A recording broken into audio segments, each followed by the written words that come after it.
चलिए बेटा, अब हम जानते हैं कक्षा 11 के थर्मोडायनेमिक्स यानी यूनिट 8 का क्वेश्चन है ऊष्मागतिकी का शून्यवां नियम।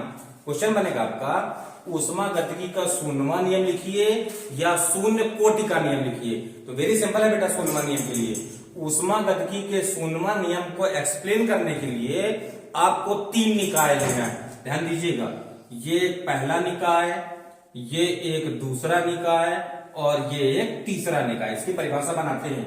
एक निकाय का नाम क्या रखते बेटा? ए, दूसरे निकाय का नाम बी, तीसरे निकाय का नाम सी।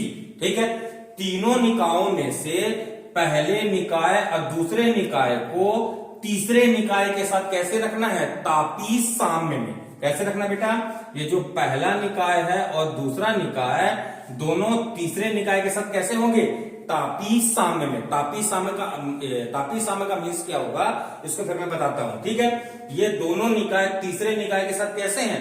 तापीय साम्य में हैं। तो ये जो आपस में तीनों निकाय हैं, ये तीनों निकाय भी कैसे होंगे बेटा? तापीय साम्य में होंगे। इस नियम को ही क्या बोलते हैं? ऊष्मागतिकी का शून्यवां नियम। ठीक है, चलो शून्यवां नियम को एक्सप्लेन करते हैं। यहाँ पे क्या बोलोगे? यदि कोई दो निकाय, क्या बोलोगे बेटा? यदि कोई दो निकाय अलग अलग किसी तीसरे निकाय के साथ तापीय साम्य में हों तो वे तीनों निकाय भी आपस में तापीय साम्य में होंगे। इस नियम को ऊष्मागतिकी का शून्यवां नियम या शून्य कोटि का नियम भी कहते हैं।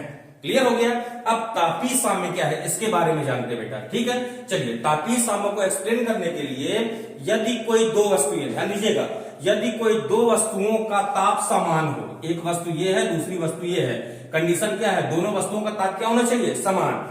यदि कोई दो वस्तुओं का ताप समान हो अर्थात इनमें ऊष्मा का विनिमय बिल्कुल भी ना हो, ना तो पहली वस्तु से ऊष्मा दूसरे में जाए ना तो दूसरे से पहले में आए, तो ये दोनों वस्तुएं किस कंडीशन में?